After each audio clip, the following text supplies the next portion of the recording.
इयत्ता 6वीचा पेपर सायन्सचा वार्षिक पेपर माझ्याकडे आला आहे.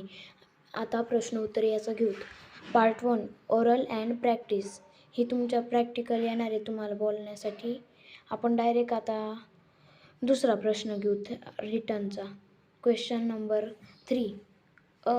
Write the effect of the force exerted by person in picture on the object. आता ह्या चित्रात तुम्हाला काय दिसत आहे ते सांगायचे आहे. याचे उत्तर आहे the force exerted by the person causes the nail to move into the wood.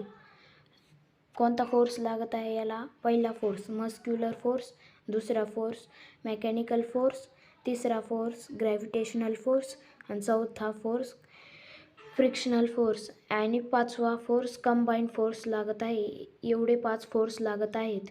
तर बी नेम द फॉलोइंग. आता ह्या पिक्चरमध्ये आपल्याला काय दिसत आहे? पहिला question birth place of star. याचे उत्तर आहे huge nebula made up dust particles and gases. Second our Milky Way galaxy specifically a weird spiral and galaxy. C write units. पहिलं इंटेन्सिटी ऑफ साऊंड. आपण इंटेन्सिटी ऑफ साऊंड काय मोजतो? डीबीमध्ये मोजतो. दुसरं energy कायमध्ये येते? जूल. नंतर D question write the advantage of the using a machine.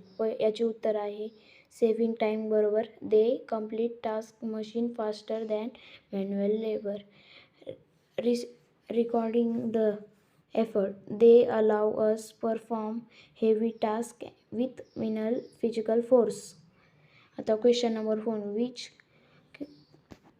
consolation can be drawn from following picture?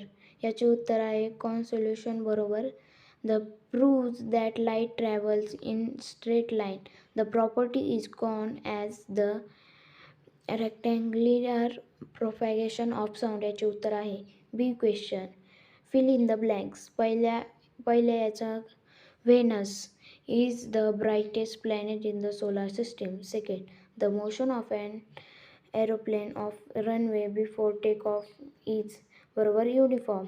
Vibrations are required for the production बरोबर याचं उत्तर B question fill in the ब्लँक्समध्ये आपला आता शेवटचा चालला the continuous displacement of an object is called dash dash बरोबर motion.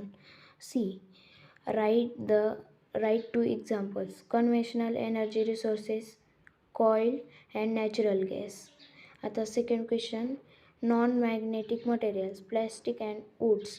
Second पार्टसाठी नक्की चॅनलला सबस्क्राईब करा.